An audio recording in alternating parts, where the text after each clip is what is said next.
es muy complejo, creo, reducir a una presentación en breve como todos mis resultados de tesis. Entonces, lo que he hecho es optar por comentar mi investigación a través de un hilo conductor de mi tesis que se refleja tanto al nivel metodológico como también al nivel objeto de investigación, al nivel contenido.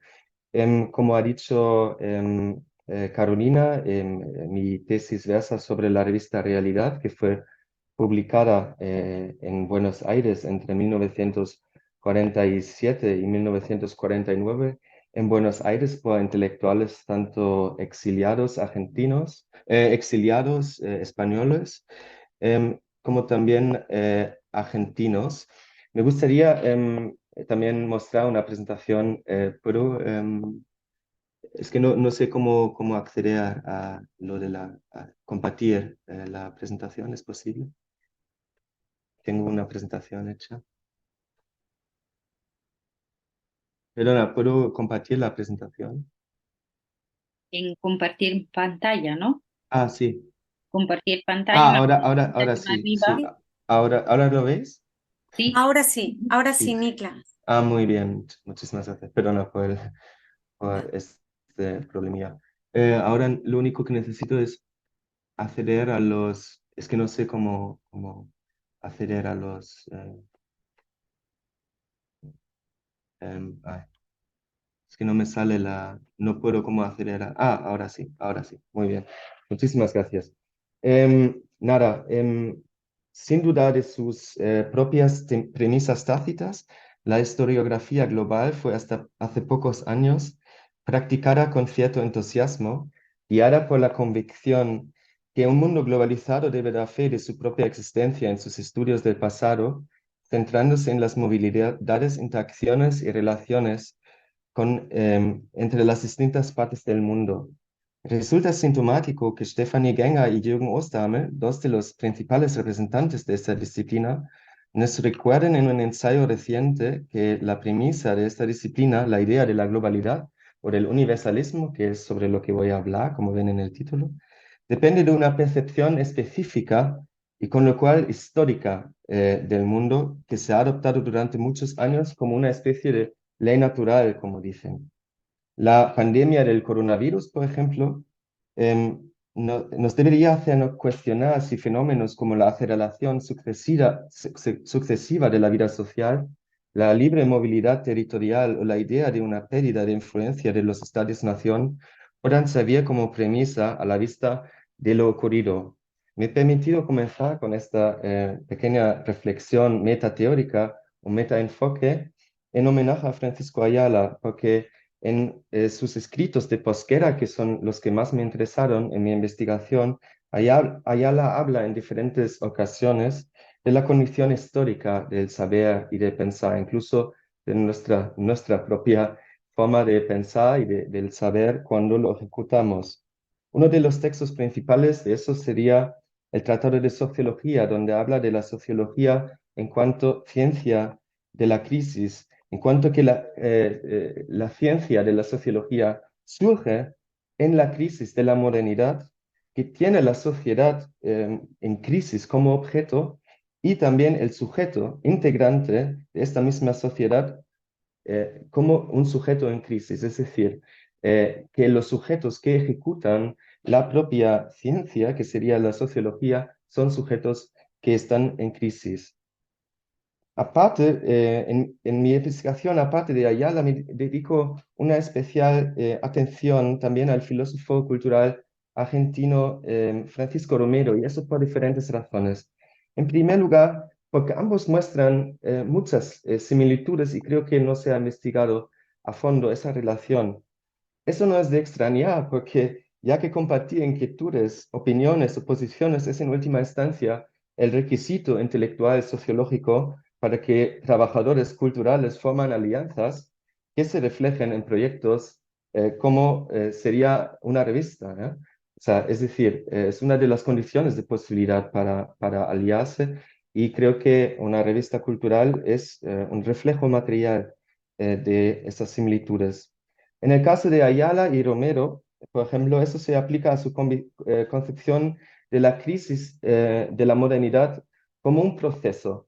Es decir, hablamos de textos que surgen en el momento de crisis de la segunda posguerra, pero no ven en la crisis de posguerra un sinónimo de los hechos que están pasando, sino lo que hacen también es siempre rastrear el proceso que ha llevado a este, digamos, punto de culminación, ¿ya? Trabajan de forma transversal, interdisciplinar y, para hablar con Reinhard Koselleck, de forma patogenética, es decir, hacen una patología que a veces es una génesis.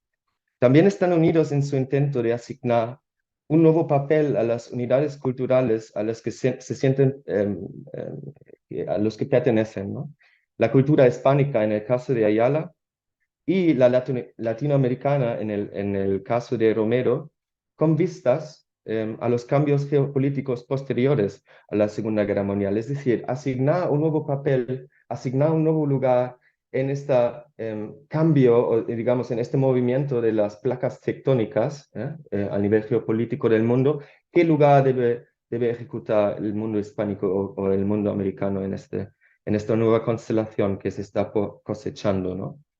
Ambos están convencidos que que la cultura puede practicarse y difundirse fuera de los marcos institucionales, en español y a escala internacional. Y asimismo, ambos tienen un ideal cultural basado en la tradición intelectual occidental, con interés tanto por las obras, problemas y debates clásicos como también contemporáneos. Otro elemento que les une.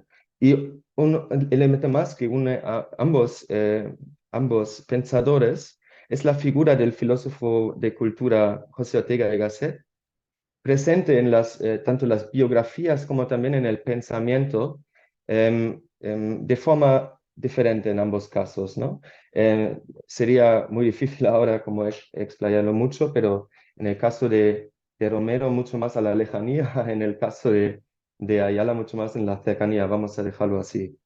Una de las razones de la elección de Ayala y Romero reside en el hecho de que estos intelectuales representan también a dos grupos de personas implicadas en la publicación de la revista Realidad, el de los intelectuales argentinos y el de los intelectuales republicanos que viven en el exilio en Buenos Aires. En este sentido, Realidad es una empresa cultural híbrida.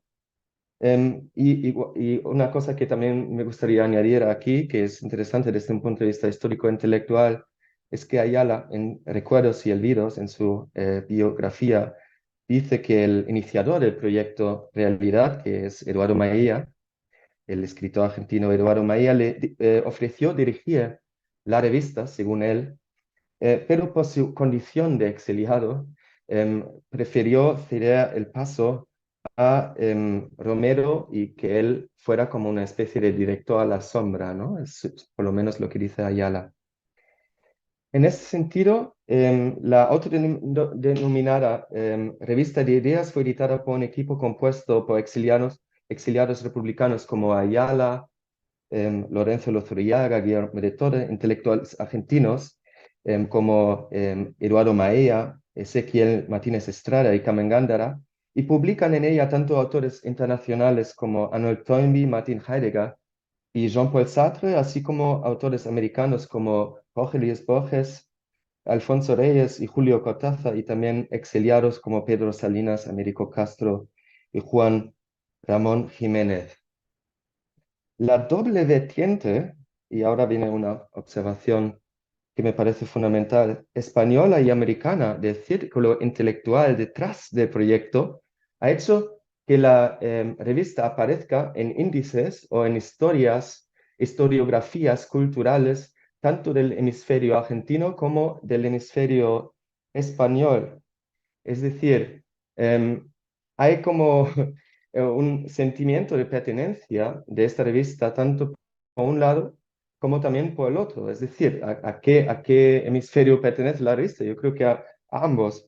Y la historiografía global, en ese sentido, creo que ofrece una nueva perspectiva hermenéutica, una tercera, por así decir, Em, porque si hay una ventaja de la historiografía global es que me puedo centrar en primer lugar en los discursos de la revista y luego hacer un recorrido de ver de dónde vienen todos estos discursos más allá de las fronteras nacionales y de no tener que, digamos, sin desmerecer, por supuesto, estos importantísimos aportaciones, de no tener que clasificar la obra siempre como artefacto diferenciable en un canon nacional ya preexistente.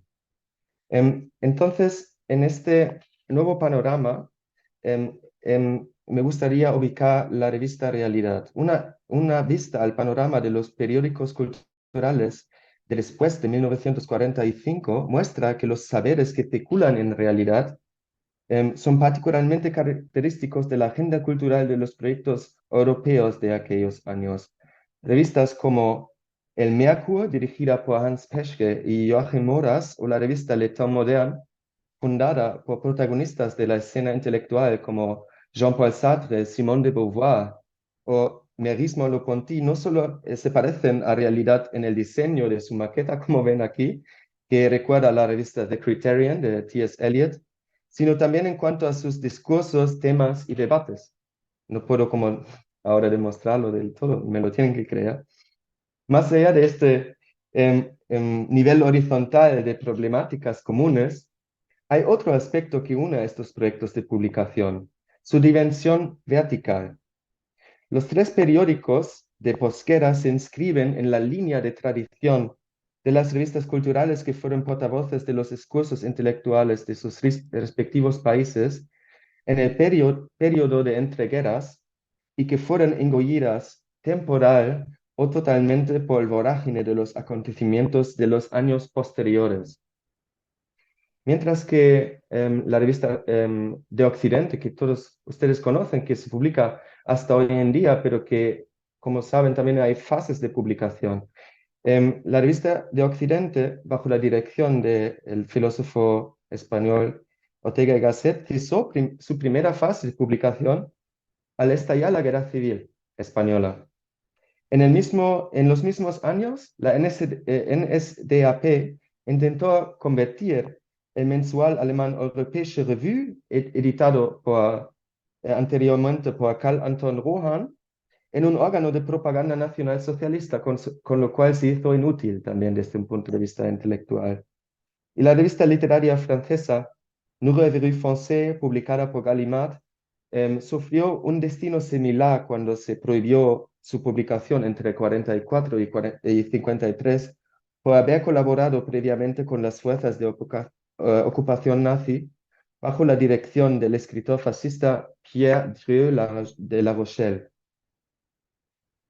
La comparación transnacional muestra que las revistas culturales de Posquera están conectadas por el hilo casi impalpable de su relación con las revistas de entregueras de figuras como André Gide, en el caso de la revista francesa, José Ortega y Gasset, en el caso de la revista Occidente, y Ernst Robert Curtius, el romanista Ernst Robert Curtius, en el caso del Merkur. Y creo que es importante señalar la relación con esta tradición de entregueras, esta línea de continuidad de los proyectos del intersticio temporal de la posguerra con aquellos que en el pasado defendían este universalismo y las concepciones sobre Europa moderno, especialmente en vista de la proclamación del colapso de los metrarrelatos como síntoma de la posmodernidad, según Jean-François Lyotard. O sea, ¿qué pasa en este momento de posguerra? ¿Ya? ¿Cómo son las relaciones con el pasado y cuáles son cuáles son las miradas que tiran hacia un futuro, ¿no? Es un momento de intersticio temporal. Estas revistas muestran similitudes, solapamientos discursivos, pero obviamente también tienen agendas culturales, disposiciones ideológicas, estructuras internas diferentes.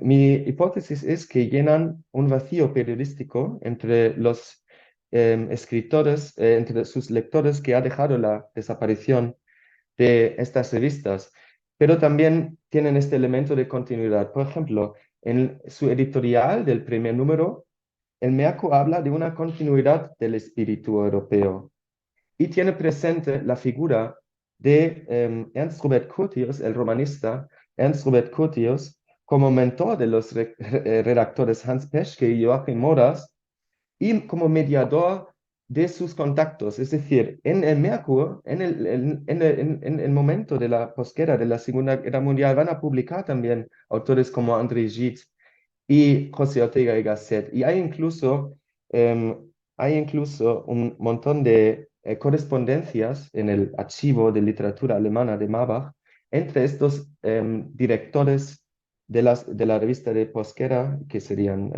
Moras y Peschke, con estos autores, ¿eh? Del momento de entreguerras, como André Gide, Ortega y Gasset. Em, Muy diferente, obviamente, es Le Temps Moderne, porque es dirigida por Jean-Paul Sartre, que a partir de los años 50 simpatizó con las actividades del Parti Communiste Français, y que tiene desde el principio pues esa idea del compromiso del intelectual. En el caso de realidad, ¿cuál es la concepción, digamos, más temática que podemos observar aquí? En el caso de realidad, creo que la revista Realidad es un ejemplo paradigmático de cómo la tensión entre lo que Beatriz Salo llama las dos geografías culturales, puede convertirse en una suerte de programática intelectual de una revista. Beatriz Salo dice, las revistas tienen sus geografías culturales que son dobles. El espacio intelectual concreto donde circulan y el espacio bricolage imaginario donde se ubican idealmente. En la primera frase, o mejor, incluso en la primera palabra del editorial impreso, en las primeras páginas del primer número de Realidad, es decir, en el editorial, la revista postula claramente su adscripción a lo que entiende como categoría cultural, civilizatoria y histórica de Occidente, o mejor dicho, para hablar con Salo, ¿no? El espacio bricolage imaginario y que lo que dice es nuestra cultura, la antigua e ilustre cultura de Occidente, ha llegado hoy a una situación excepcional. Bueno, me queda poco tiempo, pero me gustaría compartir un poco cuál es mi visión de las revistas, o mi marco más metodológico, o mi entendimiento de lo que es una revista cultural. Yo entiendo el objeto de investigación, la revista cultural, no como un mero contenedor de textos de alta cultura que están desligados de esta lógica, de este, estructura intertextual que es la revista, y tampoco como un mero escenario de agrupaciones ideológicas o estéticas, sino como un medio con una lógica propia específica y una estructura organizativa interna en cuyos espacios pueden tratarse procesos culturales decisivos. La idea básica de este marco teórico es comprender su lógica mediática, su especificidad en la estructura histórica de los medios de comunicación también, y su lugar institucional en el proceso cultural. En este sentido, me centro en la lógica del medio para reflejar diferentes figuras de pensar, diferentes figuras de saber, como puede ser, por ejemplo, la figura del universalismo, que también es un poco mi enfoque desde el punto de vista histórico-gráfico global. Uno de estos, un ejemplo para un análisis de una de las figuras de saber paradigmáticos de realidad es el universalismo. Y les voy a dar unos breves ejemplos y con esto ya voy a terminar.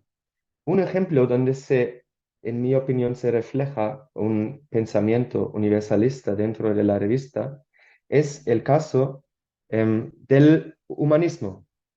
Em, Hay un debate, todo un debate en torno al humanismo en la revista, y que el humanismo ya de por sí es especialmente relevante para la crisis de posguerra, eh, y toda la discusión en torno a lo que en estos momentos se discute en torno a la idea de la desaparición, de la posible desaparición del ser humano y como saben, esto está ligado a todo este ambiente relacionado con los totalitarismos, también las filosofías existencialistas, etcétera, etcétera.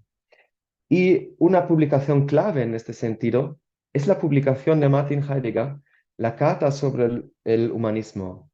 Es casi, yo lo interpretaría como un foco de tensión discursiva dentro de esta discusión. Pero lo que también me pregunto es, ¿qué hace el texto de un autor nacionalsocialista en una revista antifascista? En este mismo momento se sabe, y he intentado demostrar, porque se puede demostrar a través de diferentes fuentes, que, que el Consejo de Redacción tenía conciencia del hecho de la adscripción de Heidegger al nacionalsocialismo. Entonces, ¿cuál es el criterio que está detrás a la hora de tomar esta decisión política editorial? ¿Piensan que hay una separación entre el creador y su obra? Eso sería una respuesta posible. En ese sentido, lo que hago es lo que observo es una estrategia editorial entre las líneas para hablar con las palabras de del filósofo alemán judío Levi Strauss en su Leo Strauss en su obra Persecution and the Art of Writing, cuando dice em, em, y este editar entre líneas em, forma parte de las posibilidades que el medio revista tiene como medio de comunicación eh, a nivel de representación de diferentes discursos. ¿Cómo se inserta el texto de Heidegger dentro de esta revista? En primer lugar, lo que se hace es presentar en un número previo a Heidegger como un autor importante, pero que ha caído en desgracia. Se dice que es un autor importante, pero que ha caído en desgracia, un poco eufemista, pero sí dicen que hay una cierta crítica, un cierto distanciamiento al autor. También escenifican en clave paratextual, en una nota a pie de página del propio artículo de Heidegger, escenifican a través de paratextos el texto de Heidegger como un duelo intelectual con Sartre. Y esto sería solo un detalle del texto del mismo Heidegger, pero lo que hacen es, lo ponen énfasis en ese duelo porque se ha publicado ya Sartre de antemano y Sartre es un autor que está como que proviene de una tradición ideológica muy diferente a la de Heidegger, por así decir.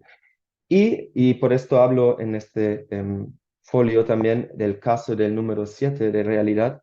En el mismo número se publican casualmente dos artículos o dos textos. Uno es el texto Civitas Diaboli del propio traductor de la Carta sobre el Humanismo, un filósofo peruano llamado Alberto Wagner de Reina, que muestra digamos, un discurso firme en cuanto a los acontecimientos, incluso al Holocausto. Y hay un comentario que está en este apartado de nota de libros, escrito de forma anónima, donde se habla de una encuesta que se ha hecho en la revista Esprit en Francia sobre los alemanes que hablan sobre Alemania, es decir, y donde se habla de forma contundente sobre la responsabilidad de Alemania en cuanto a los acontecimientos. Es decir, hay toda una forma mediática de esterificar esta publicación, por ejemplo. Me estoy pasando de tiempo, perdonad, voy a mencionar solo los últimos dos aspectos y con esto ya termino. Otra forma de universalismo sería el concepto de literatura mundial, que es también que es también una forma de una concepción fundamental de universalismo de la tradición europea de la Ilustración y que circula ya también en autores como Erich Auerbach, el famoso, que también fue, por cierto, exiliado en Estambul cuando escribió su obra clave Mimesis. Y como me estoy pasando el tiempo, voy a terminar para cerrar un poco el círculo de la historiografía global, porque no es solo mi metodología de investigación, sino también en un texto como el texto de Toynbee.